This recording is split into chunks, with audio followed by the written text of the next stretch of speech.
Vamos a dar comienzo ahora a la mesa de apertura. Invitamos entonces en este momento a que el juez de la Corte Suprema de Justicia de la Nación Argentina, el doctor Eugenio Raúl Zaffaroni, se acerque a este escenario. La mesa de apertura de este segundo Congreso Internacional sobre Conflictos y Violencia en las Escuelas abordará la cuestión de la criminología mediática y la manipulación del miedo. Recibimos con un aplauso al doctor Zaffaroni.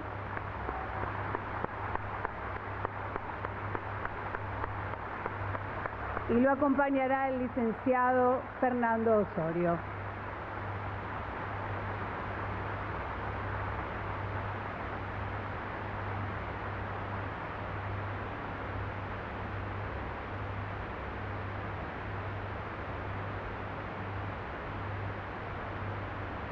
Bueno, bienvenido, doctor. Esperen que no quiero tomar el agua que no me corresponde. Sobre todo cuando estás al lado.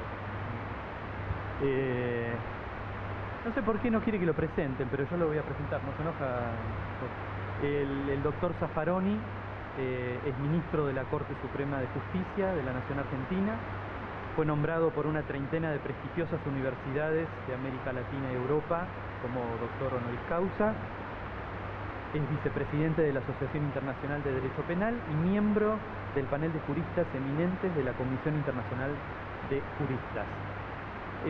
Cuando nos sentamos con el doctor Zaffaroni a pensar esta mesa,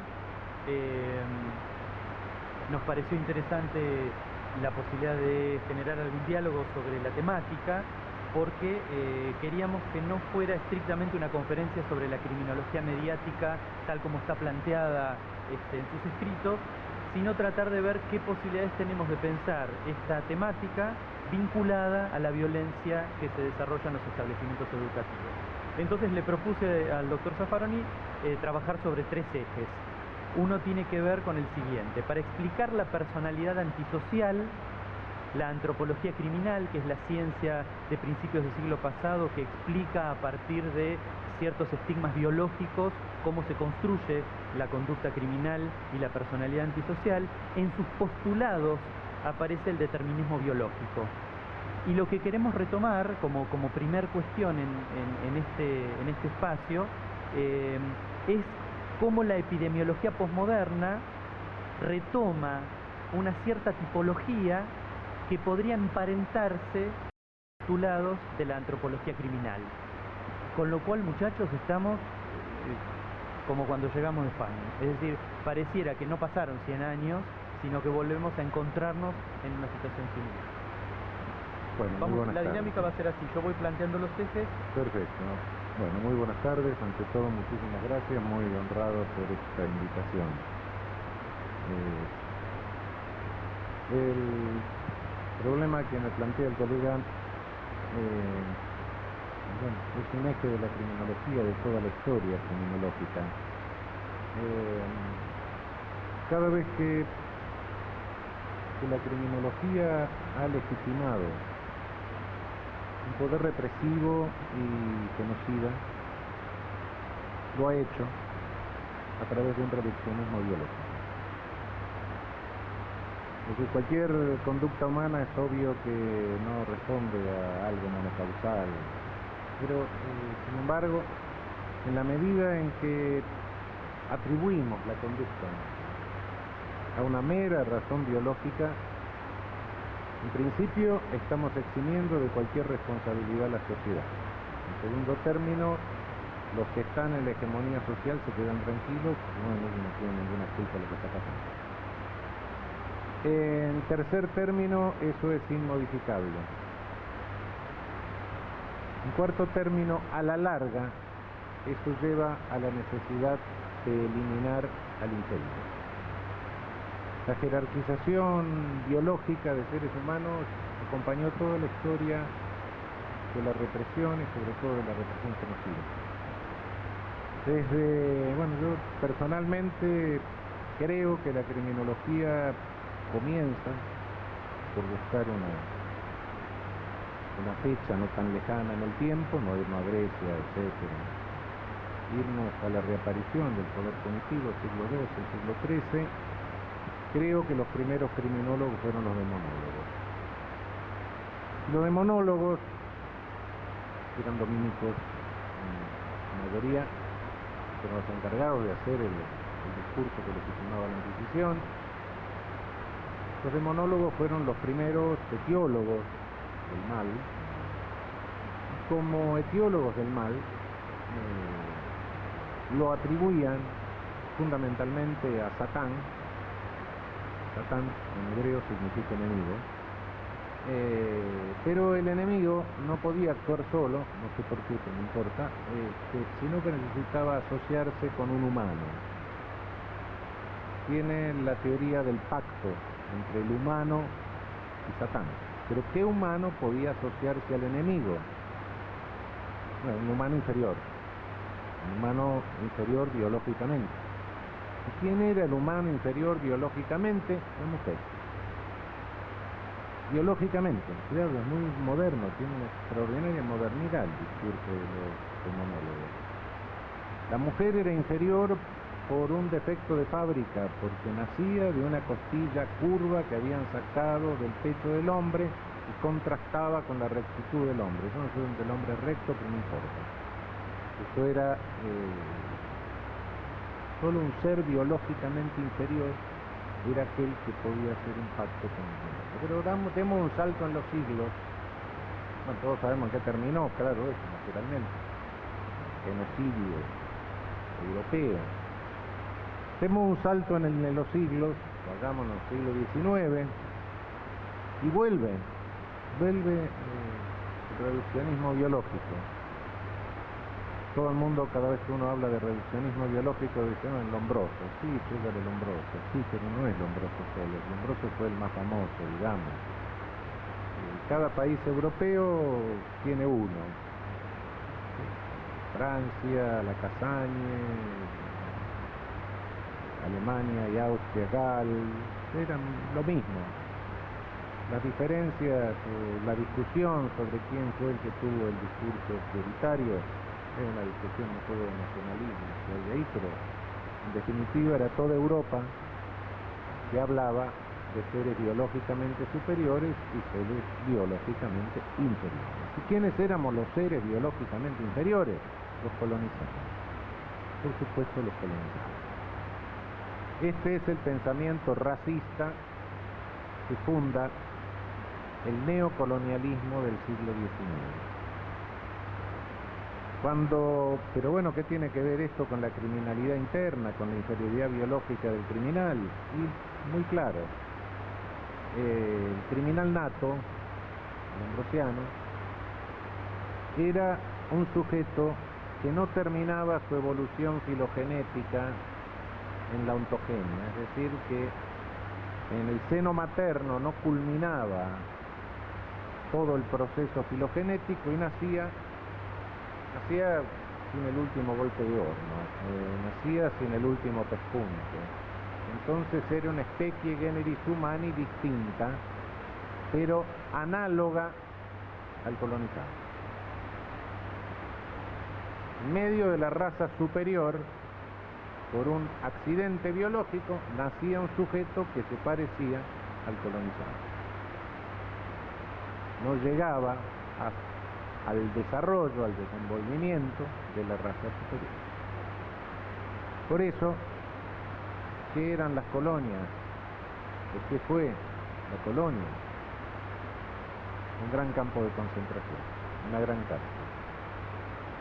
El lema que estaba sobre la puerta de Auschwitz, Arbeit macht frei, el trabajo libera, y se podría poner igual en el puerto de arribo de cualquier colonia. Colonizados trabajen porque así aprenderán, se les desarrollará el cerebro, se les agrandará la cabeza y después de algunos siglos o milenios llegarán a ser tan inteligentes como los propios colonizadores.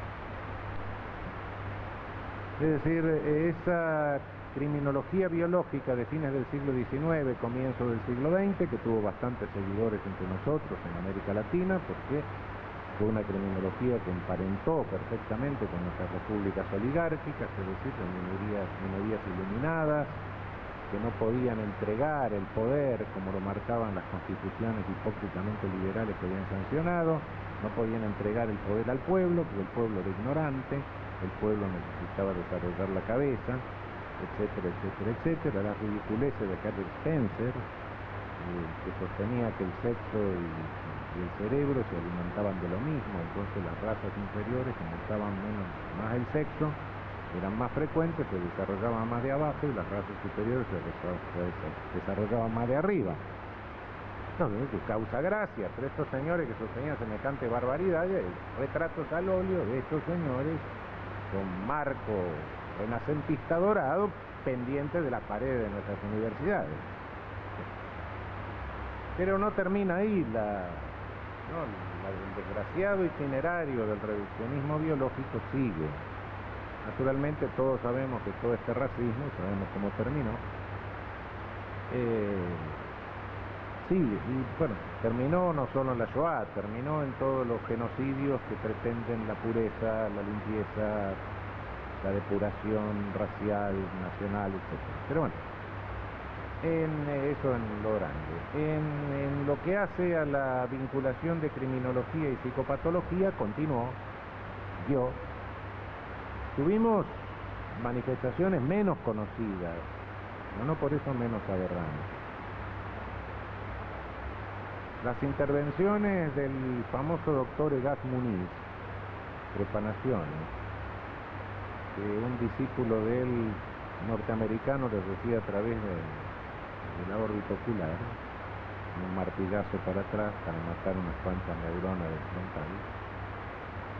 Esas intervenciones neurológicas, y este señor Egas Muniz, que no se llamaba así, no me acuerdo cómo se llamaba, pero que se copió el nombre y el apellido de un antepasado de él de unos 500 años antes. Este señor, que tuvo el premio Nobel, por otra parte, le dieron el premio Nobel de Medicina, fue responsable de la trepanación, se calcula de entre 100 y 200.000 personas en el mundo.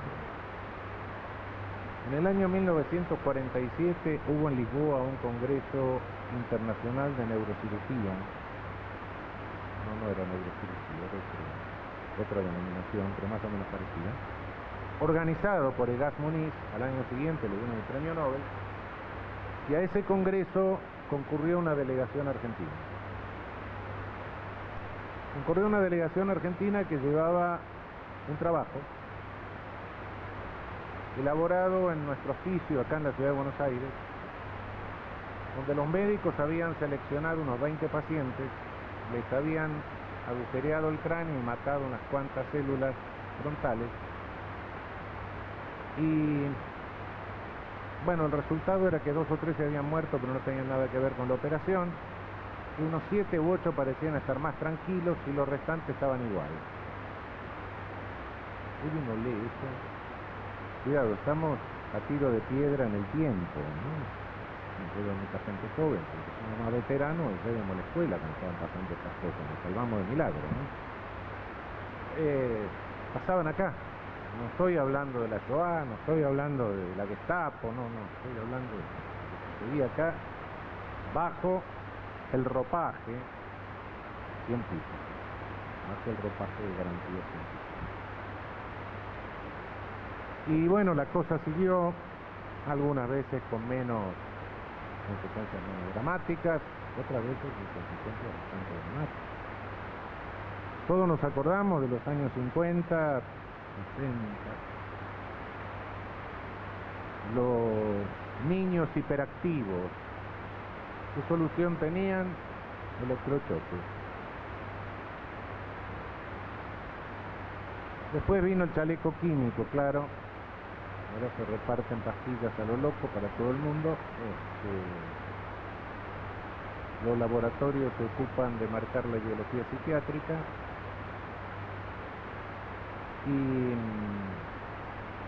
Y después, por el año 60, se descubrió algo interesante, que fue la gran novedad, el gran reverdecer del biologismo criminal, se descubrió que hay algunas personas que tienen un cromosoma más, un cromosoma masculino más, el cromosoma atípico.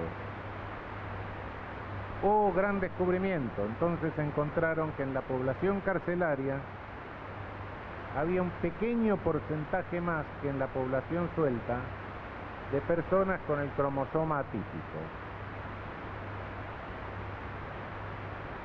Cuando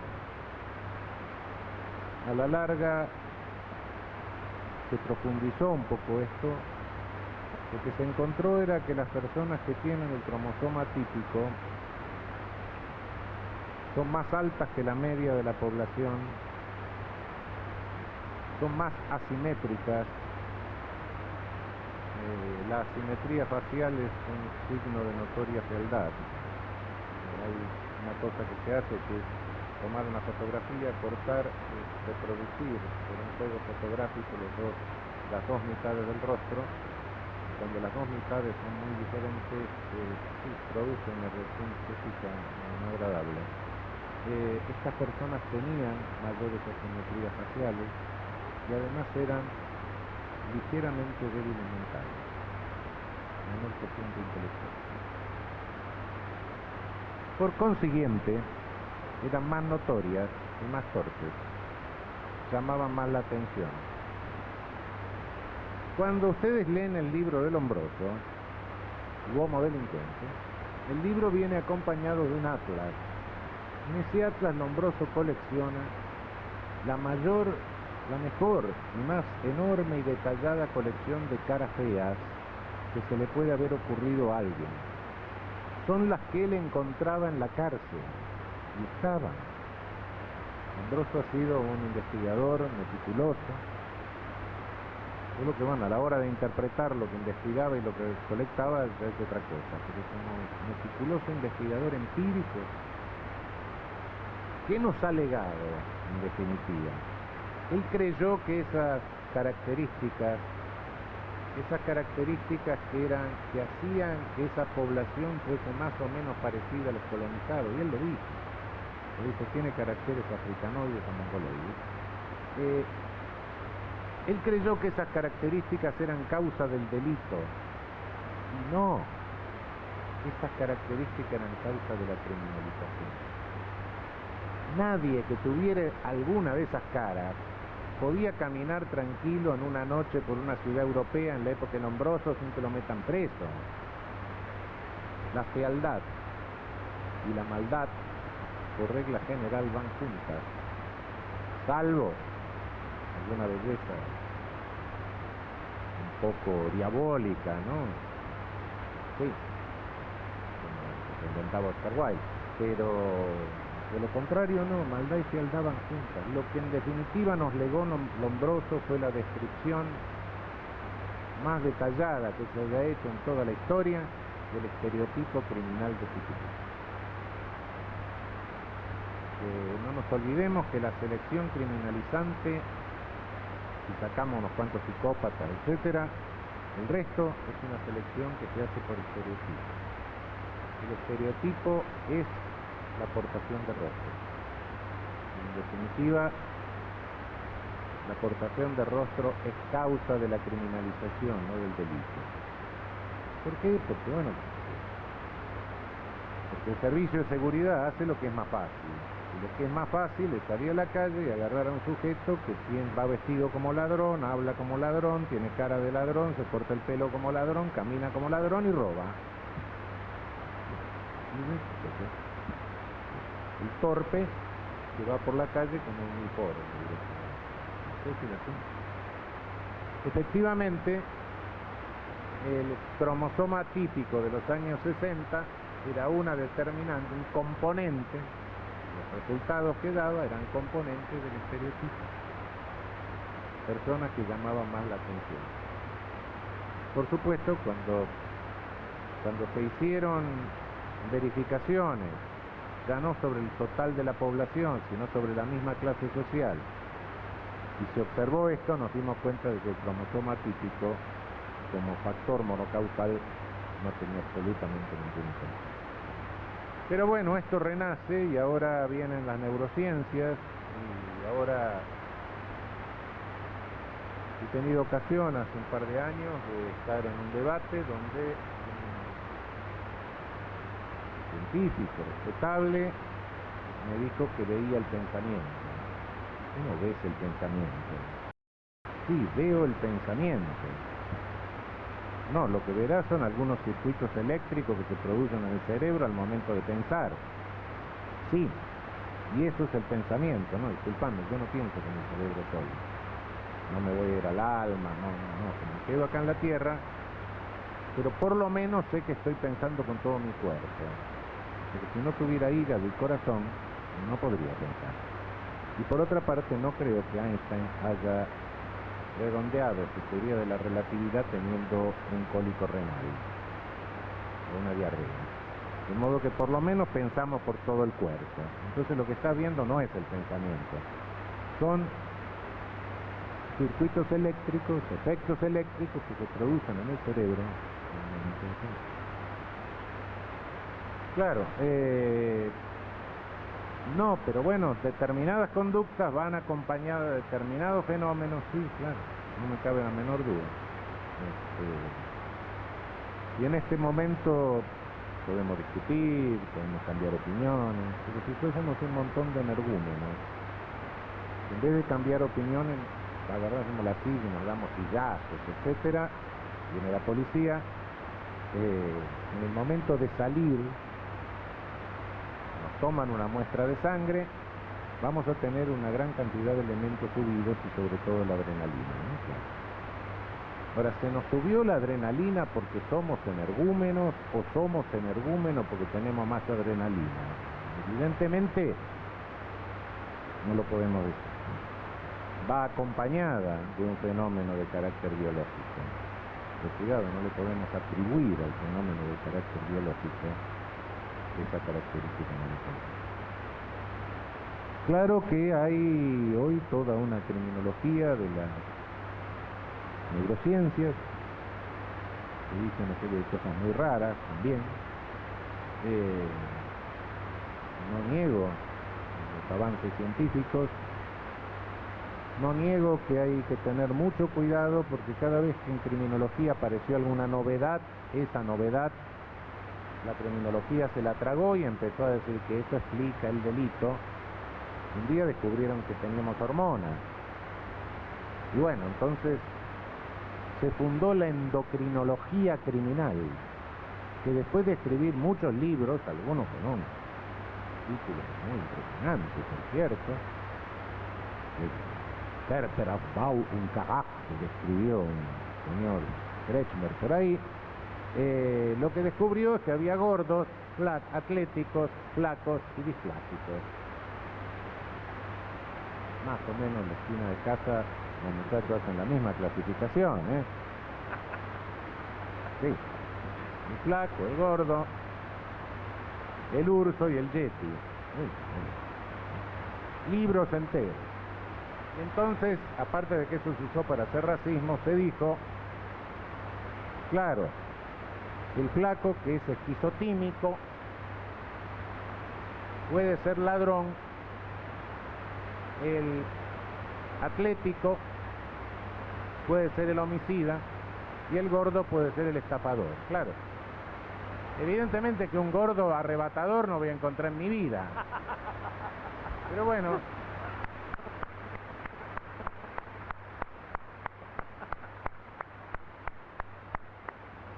paredes enteras llenas de libros con estas estupideces.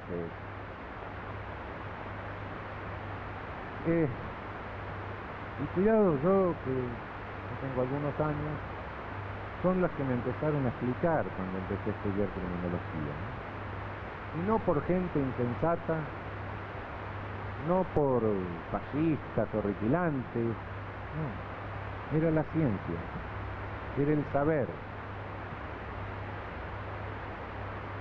Y bueno, ahora el equipo de Sarkozy decía que podía, desde los jardines de infantes, del kindergarten, podía saber qué niños iban a ser inadaptados sociales.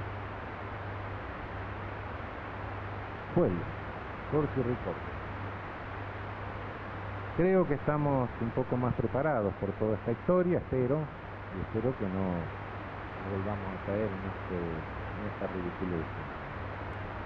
En la pedagogía ustedes conocen capítulos más o menos parecidos. Conocemos algunos señores que parece que se inventaron historias incluso, y que determinaron y fundaron, y dieron los fundamentos para sistemas educacionales que creían que desde los 12 años podían determinar en un país que hoy lo tiene si un niño tenía que ir a la universidad o tenía que ir a la escuela tecnológica.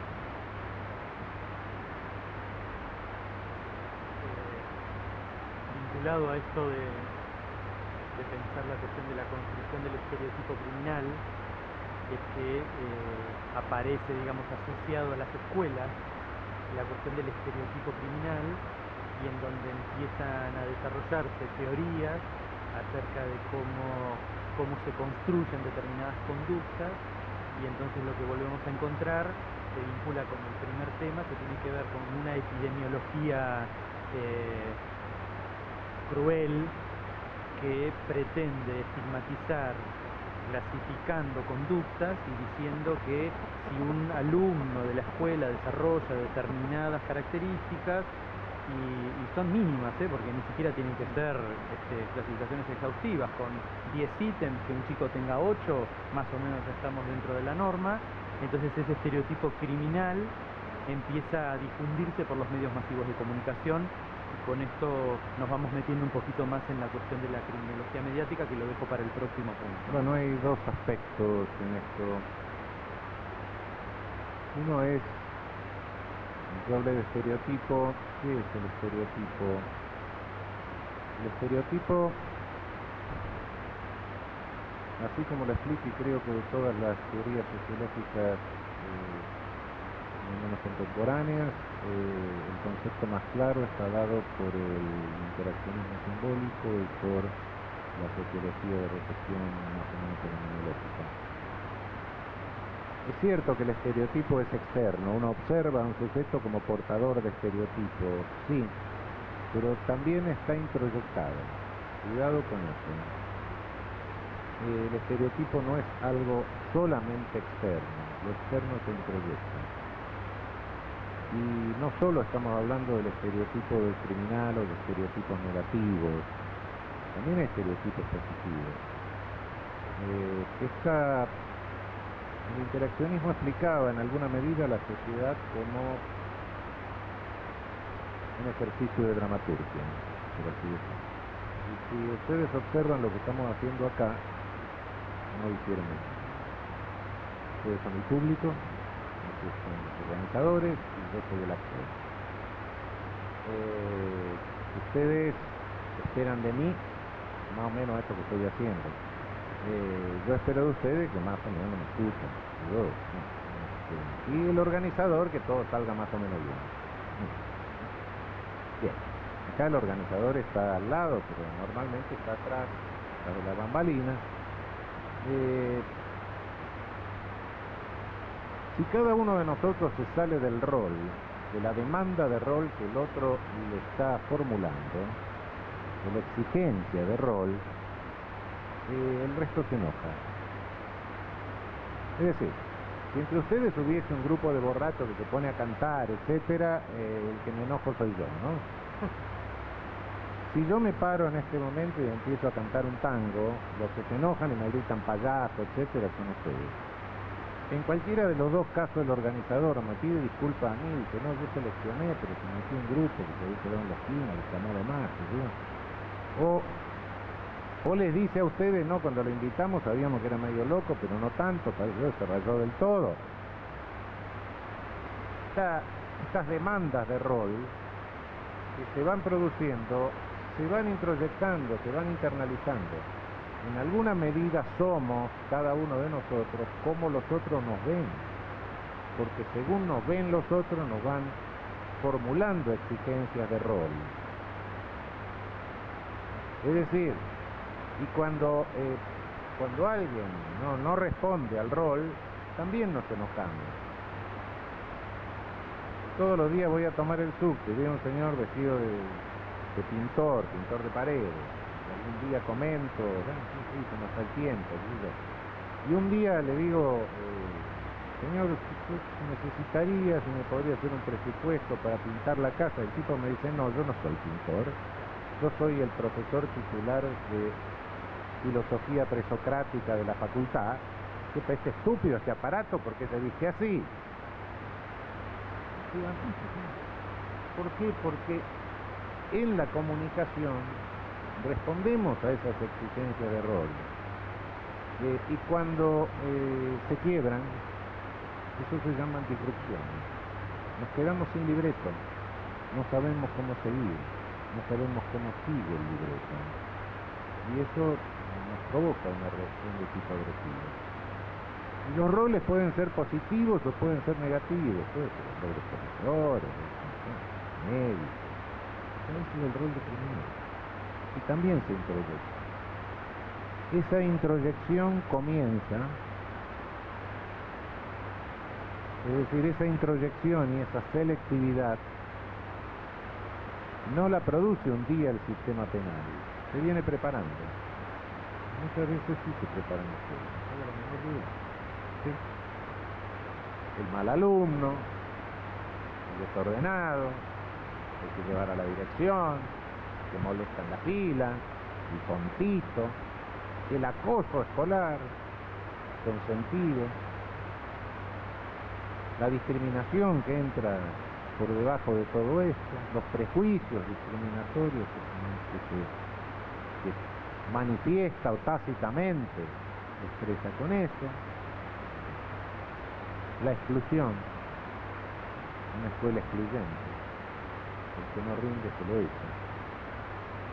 Todo eso va preparando la introyección del estereotipo.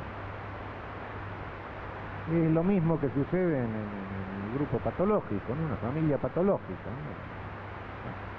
Normalmente la familia patológica se descarga sobre un sujeto que se considera el más débil de todo el grupo.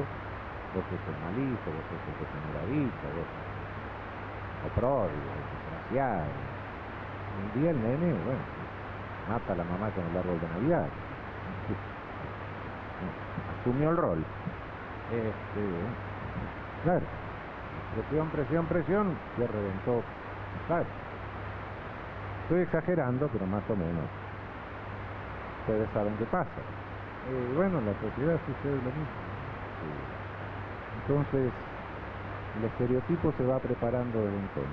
A eso se suma algo que es creación y ya pasaríamos al ámbito de la criminología mediática. El estereotipo del delincuente siempre es joven.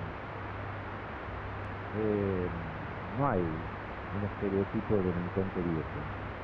A los viejos se los controla de otra manera. Bueno, primero que históricamente son recientes, la gente se moría joven.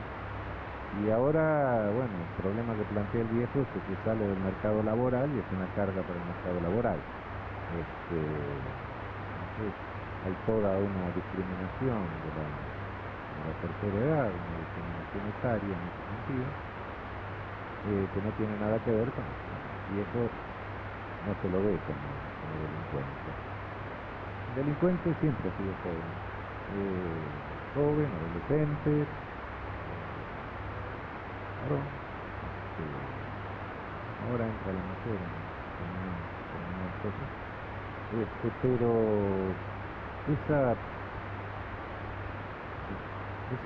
esa imagen de la criminalidad a través del joven, pobre y feo, sucio, eso es eterno. Entonces, claro, vincular eso a la escuela, vincular cualquier manifestación de agresividad, que es una reacción de tipo biológico, inevitable, etc. Cuidado, con esto no estoy diciendo que no haya pibes epilépticos, por ejemplo, ¿no?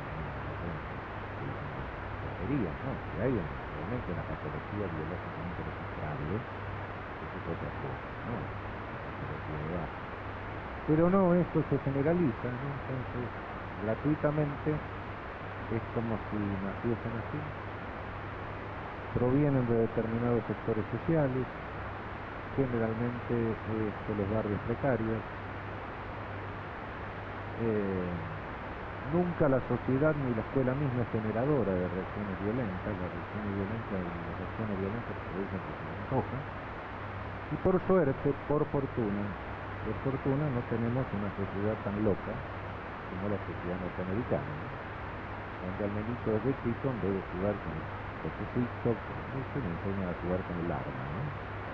Entonces un día hay acoso sexual en la escuela, hay acoso escolar, hay todo género de acoso y discriminación, y un día el nene entra con una pistola y mata a la mitad de la escuela, ¿no? Afortunadamente eso entre nosotros no es un fenómeno generalizado, ha habido algún caso, no es un fenómeno general. Pero cuidado que hay una base de violencia que puede generarse en la escuela, hay una base de discriminación que alimenta el estereotipo y la preparación para la exclusión a través del estereotipo y en la sociedad generalmente se viene dando desde la escuela y desde el barrio. No se surge un día así, se brotó, no, se va gestando. Pensaba en lo que aprendimos cuando cursamos criminología en la facultad,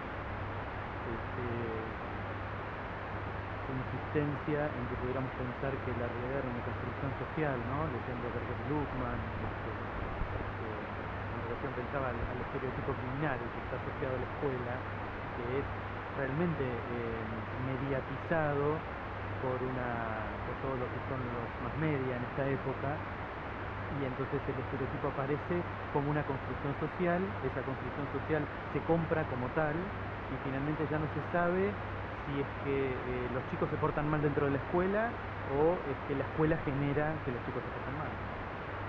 La revolución tecnológica que da lugar a esta globalización es fundamentalmente una revolución de carácter comunicacional. Es decir, en nuestro curso de vida pensamos cómo se desarrollaron, a qué velocidad vertiginosa se incrementó la comunicación, vamos a dar cuenta de que sí, estamos viviendo una revolución tecnológica, pero de carácter básicamente comunicacional. Esto tiene una serie de efectos sociales muy importantes. Como siempre, frente a esto hay los entusiastas de cualquier cambio y también, bueno, hay los apocalípticos, ¿no? Como Humberto. Y tan y muy es un momento de poder, tenemos que reconocer esa realidad. Y si bien, por cierto, a través de los medios masivos de comunicación social siempre se ha ido creando la realidad, porque la realidad yo no tengo un contacto con la realidad es algo que me llega seleccionado. Yo no estoy en Siria para ver lo que pasa, pero a través de la caja idiotizante me cortan un filme y le corta el sujeto que filma. Cuando quiere empieza a filmar y cuando quiere corta. Y yo lo que veo es un pedazo de realidad, una imagen sobre un pedazo de realidad, pero no estoy en la realidad porque no percibo el contexto, no sé lo que pasa antes, lo que pasa después, me cortaron un pedazo de película y veo ese pedazo de película. Por supuesto, eso me da la sensación de que estoy viendo la realidad, pero estoy viendo una imagen. Sí, estoy viendo la imagen que me refleja un pedazo de película arbitrariamente cortado. Con una interpretación que viene detrás de eso. Voy creyendo, sobre todo a través de esta comunicación por imágenes, voy creyendo que estoy seguro de que estoy en contacto con la realidad. Y además todo el mundo va creyendo eso, lo van creyendo otros, nos encontramos en la panadería, nos encontramos en la carnicería, ¿qué tal? ¿Cómo está? Una fulano, que yo vio lo que pasó, etc. Y coincidimos lo mismo, con lo cual nos vamos reafirmando sobre la verdad acerca de esa realidad. Y de esa manera vamos construyendo cosas que vamos dando por descontado. Esas cosas que vamos dando por descontado son las que todo el mundo sabe. ¿Qué vamos a discutir? Que la droga produce crimen. Sí, claro, la droga sí, el alcohol no.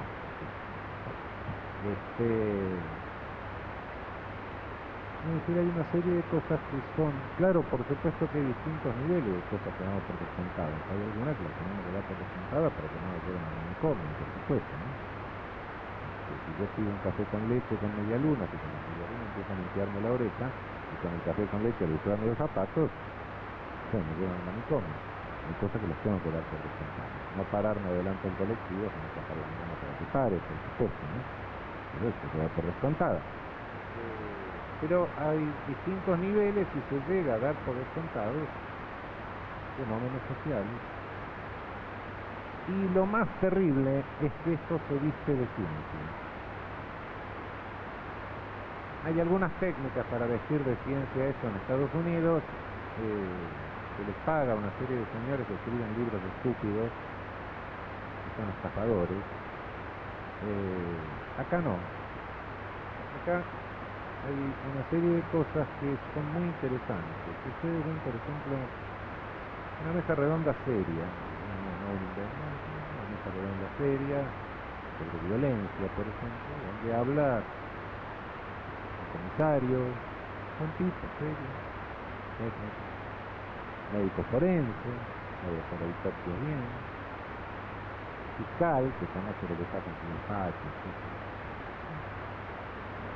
Bueno, cada uno de ellos maneja bien su materia, maneja perfectamente, habla con solvencia de lo suyo, pero después le preguntan, ¿usted no cree que la disolución de la familia? Y el tipo con la misma autoridad cree que está obligado a decir las cosas que se dan por supuestas y que no están verificadas de ningún modo, ¿no? ¿Por qué? Porque para hacer una autopsia el señor nunca tuvo que ver a Robert Merton, ni falta le hace, lo puede hacer muy bien, pero no sabe quién es. Es decir, no conoce nada sobre lo que es investigación sociológica, lo que es una encuesta de victimización, lo que es una encuesta de autoinculpación, lo que es no. Y habla sobre los fenómenos sociales como le parece, y le parece, ¿por qué? Porque se ha dado por descontado que son así.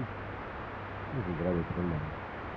Y el que lo escucha dice, este señor es un científico. Sí, claro, un científico que lo suyo lo sabe. El resto no. El resto está a través de un rizo de retroalimentación, aparato que lo ponemos en marcha, lo acabamos de pagar, está reiterando el mismo discurso de los medios. Todo esto, claro, esto varía en el tiempo. Normalmente lo que se va creando en el mundo a través de esto es una manipulación de miedos, para ejercer el control social. Estos miedos normalmente tienen una base real, y una base real siempre hay, no sé, inventar algo de la nada, directamente la imaginación. No, son ilusorios, pero no alucinantes. Algo hay. Pero ese algo se absolutiza creando una realidad absolutamente paranoide, que es, y aquí sí, desvirtúa el condicionamiento filogenético del miedo. El miedo, que no tiene miedo, es psicópata. El miedo está condicionado filogenéticamente, tanto en el animal como en nosotros, para preservarnos de los riesgos reales. Ahora, si nosotros absolutizamos un riesgo, es porque dejamos de ver los otros. Qué terrible miedo a que nos asalten y nos maten. Y a que nos suicidemos, que es mucho mayor el número. Y a que nos mate un auto cuando cruzamos por la calle, que es mucho mayor el número. Y a que nos maten amigos y familiares, que es mucho mayor el número. Y que nos mate un asaltante en la calle. Pero el otro sale chiquito, salvo que haya algo morboso en el medio, ¿no? Lo morboso ya es otra cosa. Pero si no, sale chiquito. Y lo que sale grande es, en 6 columnas, es el homicidio en ocasión de robo. Sí, cuando los números nos dicen, mire que esto Hay que prevenirlo, hay que hacer cosas, etcétera. No salgamos con una matraca a la calle, pero cuidado que el peligro de muerte es mucho más extenso y tenemos que comenzar a cuidarnos de nosotros, de nuestras depresiones, a cuidarnos del tránsito, a cuidarnos de los amigos y las parientes después del asaltante.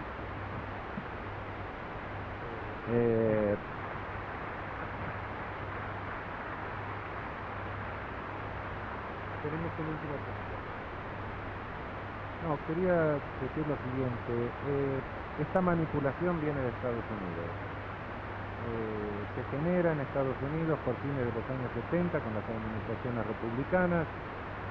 Estados Unidos hasta entonces decía un país normal, un sistema penal interesante, con algunas cosas muy interesantes. La pena de muerte la acababa de declarar inconstitucional la Suprema Corte. Por los 70 esa era la impresión que daba Estados Unidos. Por los 80 hay un desplazamiento de recursos de programas asistenciales a programas represivos. Se le dispara el índice de cristianización y pasa de lejos, sobrepasa de lejos a Rusia, que siempre ha sido la campeona de la cristianización. Ahí sale barato, lo tenemos en Siberia.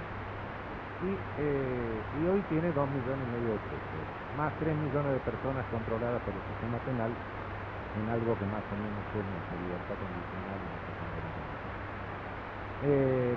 5 millones de personas, 5 millones y pico de personas presas o controladas por el sistema penal. Como ustedes se darán cuenta, es una enorme demanda de servicios, con lo cual eso sirve incluso como variable para el empleo y el desempleo.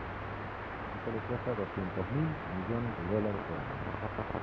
Es decir, reduce el Estado a una función que es amedrentar a los sectores excluidos, por un lado, para mantenerlos controlados y garantizar el predominio de las grandes corporaciones económicas. Este programa, naturalmente, de los 2,5 millones de presos que tiene, a partir del año 89, más del 50% son afroamericanos. Cada negro norteamericano, de cada 3 negros norteamericanos entre 20 y 30 años hombres, hay uno preso. Supongo que el resto serán latinos, eso no me consta, pero presumo que sí. Este aparato tiene una publicidad que se mundializa, que planetariza. Uno va a cualquier lado y además no solo se planetariza por las técnicas de los comunicadores sociales o formadores de opinión, como se les quiere llamar, por la incentivación de la venganza que ellos hacen, por la generación de víctimas héroes que hacen una víctima, que tiene empatía, etcétera. A partir de él hacen decir a la víctima aquella en tono de buen tono, etcétera, hasta que la víctima se gasta, se empieza a decir barbaridades, la tiran y dejan. Eso es, y además hay algunas características que dependen de la institucionalidad de cada uno. Esto se expande por el planeta y más se va a expandir por Europa, que ahora no lo tiene, pero no sé cómo va a ser, porque necesariamente no tiene tampoco los 2,5 millones de dólares, con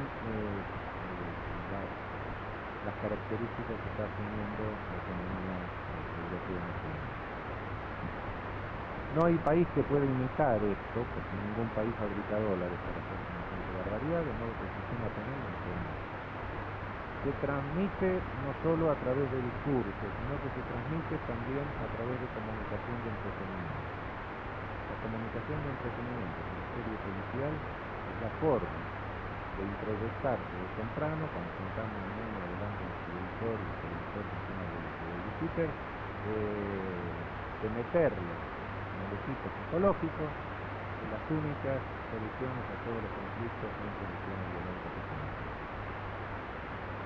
A través de eso voy a sintetizar lo que es la estructura de cualquier serie policial, pero bueno, solo basta mirar 3 o 4 series policiales, si uno hace zapping va a haber en una hora más muertes de los que no homicidios que ocurren todo el año en la ciudad, porque hay un grado de crueldad con la que no se da muchas veces,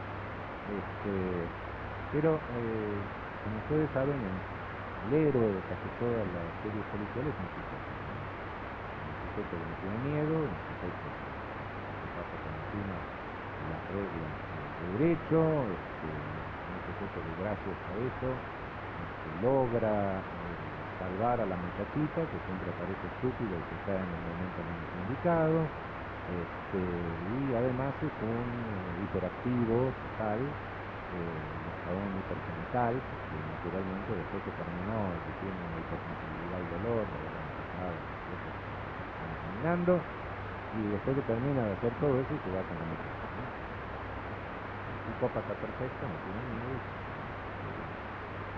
Esto se transmite, claro, ¿quién es el estereotipo ideal? El estereotipo ideal es alguien que pueda generar miedo, tiene que ser el terrorista. El terrorista porque tiene un elemento que es el elemento conspirativo. Pero donde no hay terrorismo, y bueno, se tiene que conformar con un sucedáneo. El último sucedáneo, el último por descarte, es el adolescente de barrio privado. El último. Esto viene de toda la vida, ¿no? Solo que el adolescente de barrio precario no es el ideal del estereotipo del ciudadano emisario. ¿Por qué? Sí, porque el elemento conspirativo no se le puede meter. Pero es el, bueno, qué sé yo, el evangelio, ¿no? Cristo estaba entre dos ladrones, claro, sí, el podio grande, pero si no hubiera estado Cristo, los dos ladrones quedaban libres. Solo que no tendrían a las campitas, los dos ladrones. Es el sucedáneo, ¿no? Cuando no tenemos mejor candidato. Bueno, el tercer punto que planteamos en aquella reunión para tratar hoy, voy a hacer el planteo y voy a leer algo de la cuestión criminal que escribió un juez que le va a resultar conocido. La criminología mediática estigmatiza a un conjunto social, decíamos, que tiene que ver con la escuela, para atribuirle una criminalidad. Es como hablar de violencia juvenil, ¿no? Y entonces, en ese sentido, los ejes principales no solo de este congreso, sino del seminario de violencia en las escuelas que venimos desarrollando hace 10 años, es tratar de desterrar la idea de violencia escolar como violencia juvenil para hablar de violencia en las escuelas. Entonces voy a leer un párrafo de la cuestión criminal. Dice el juez Zaffaroni, que es un tipo piola, dice... el juez... La Suprema, sí, ya sé que me dijo que no lo diga, bueno. Raúl Eugenio. Yo realmente vengo como profesor emérito de la Universidad de Buenos Aires, que me lo gané, el otro es un accidente político. Bueno.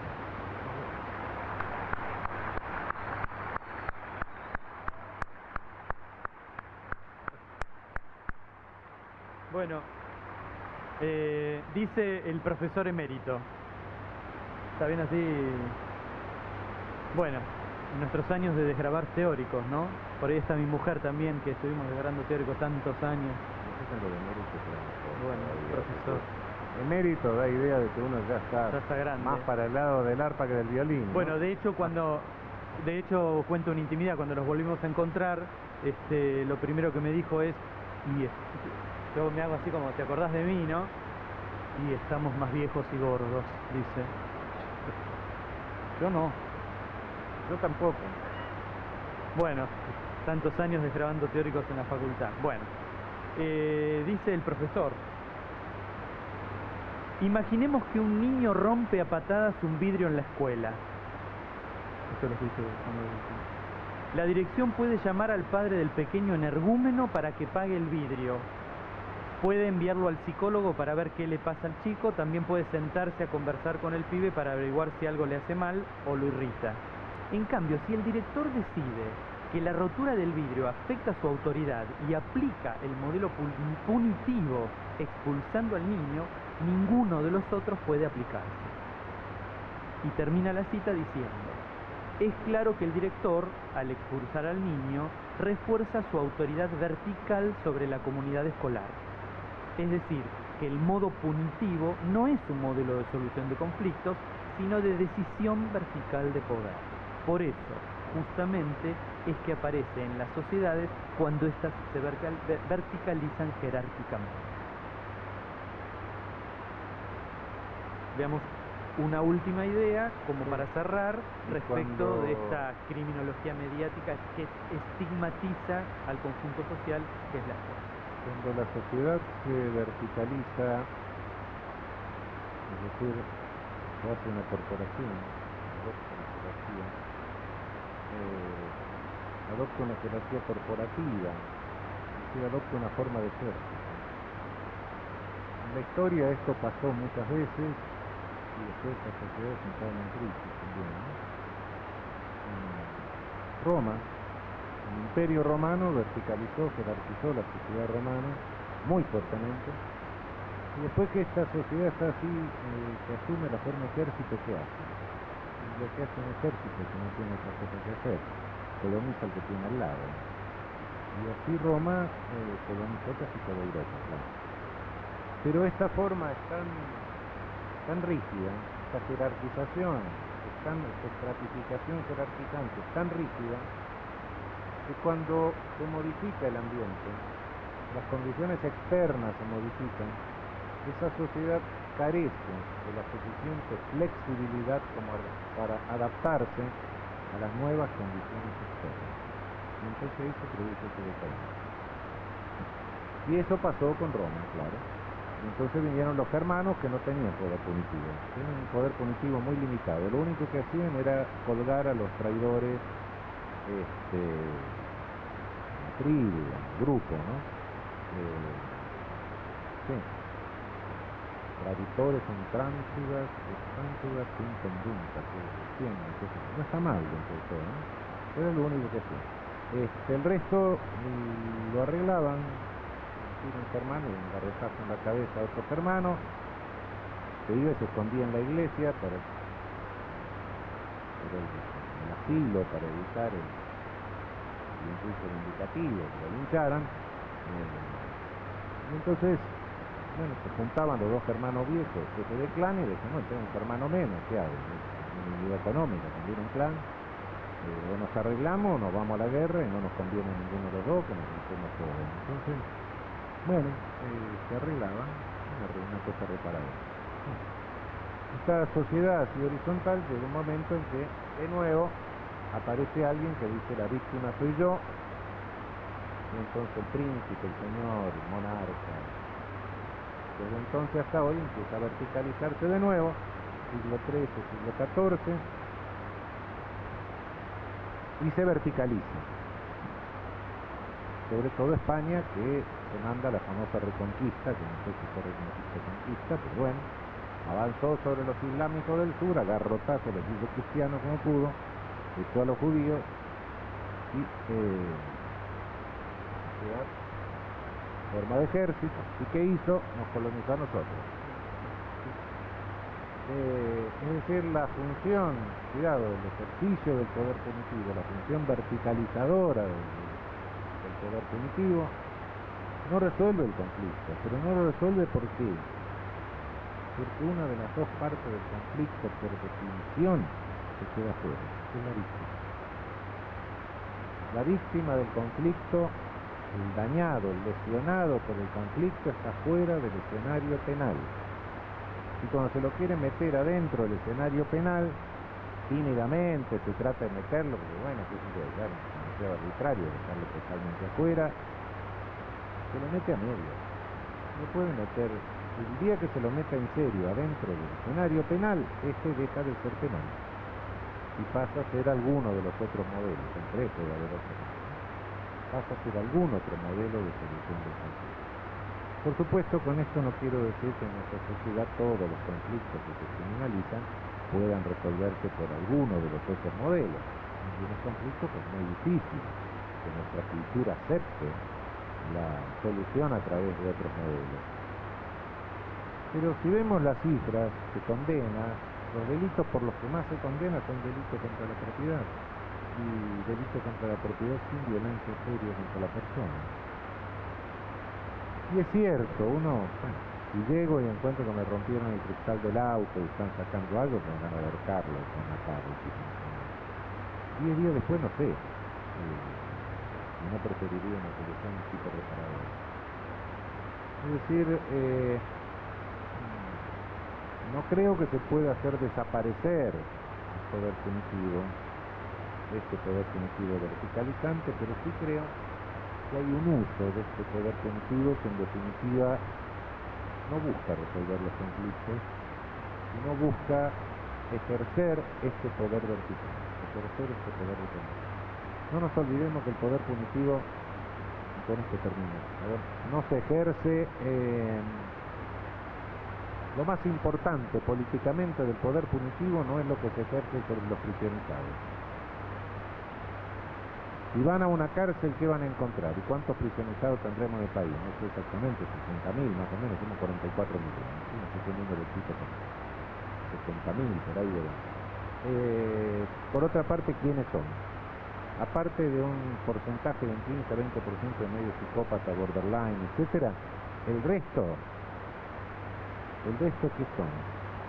Son ladrones o vendedores de tóxico prohibido que lo hacen de la manera más estúpida, primitiva, concebible. Son ladrones brutos, realmente. Cuando uno lee un expediente, a lo largo de seguir leyendo expediente, y si este idiota no se da cuenta. Sí, es elemental, es grosero, ópera tosca. Eso es lo que permite su criminalización, claro. Esto es un poco más sofisticada y que es muy difícil, por supuesto. Y la criminalización selecciona de esa manera, no porque a nadie se le haya ocurrido la lucha de clases, no, selecciona de esa manera porque siempre se hace lo más fácil. Y lo más fácil es lo que se hace con el universitario, ¿sabes? Pero entonces, ¿qué poder político es ese de criminalizar a un segmento social carenciado, bruto, que responde a estereotipos? Poder. No es poder. El poder del poder punitivo no reside ahí. El poder del poder punitivo, y esto lo vio con una claridad meridiana Foucault, el poder del poder punitivo reside en controlarnos a los que estamos sueltos. Los presos son casi el pretexto para controlarnos a nosotros y cada día estamos más felices de que nos revisen en la aduana, que nos saquen los zapatos, que nos hagan pasar por el rayo X, que nos metan el aparato por todos lados. Tener más policía y tener más vigilancia y tener más cámaras que nos filmen a cada momento y tener el síndrome de Hollywood, claro, de Disneylandia, cada día más vigilados. Y hoy la vigilancia tiene recursos tecnológicos, y esto también lo resultó la globalización, de la revolución comunicacional, que no los tenía antes. El Estado, cualquier Estado democrático, actual, constitucional, etcétera, tiene mucha más información acerca de nosotros de la que podemos tener cada uno de nosotros mismos. Si a mí me preguntan cuántos metros cúbicos de gas gasto por menos, el auto con botón lo sabe. Y por supuesto que tiene mucha más información acerca de nosotros que la que en su tiempo podía tener la Gestapo o podía tener la KGB. Sí, porque no disponían de los recursos tecnológicos que existen hoy día. Entonces, el poder punitivo declama que busca una cosa, pero no. La verdadera razón de su existencia es su modo de ejercicio del poder controlador. Eso sí tiene dimensión política. Controlarnos a nosotros, sí, claro que tiene dimensión política. Controlar a los que estamos sueltos, el negativo, el de prisionización. Y mientras nos controla va configurando la sociedad. Con nosotros, con los que estamos sueltos. No sé si puedo estar tomando cerveza en una esquina, no sé si puedo besar a una mujer, una jirafa, no sé si me ocurra. No lo sé, porque es ámbito de discreción, en la vigilancia, en la prohibición. Esto es configurador. Lo otro lo veo lejos. Que se ponga la pena de muerte, ¿qué es eso? La pena de muerte, ya que es una barbaridad muy grande. La veo por televisión. En lugar lo otro lo veo cotidianamente. La vigilancia, la autoridad policial inmediata, eso es lo cotidiano, eso es lo constante, eso es lo permanente. Eso es lo que va configurando nuestra conducta. Y esa es la dimensión política del poder político. Muchísimas gracias.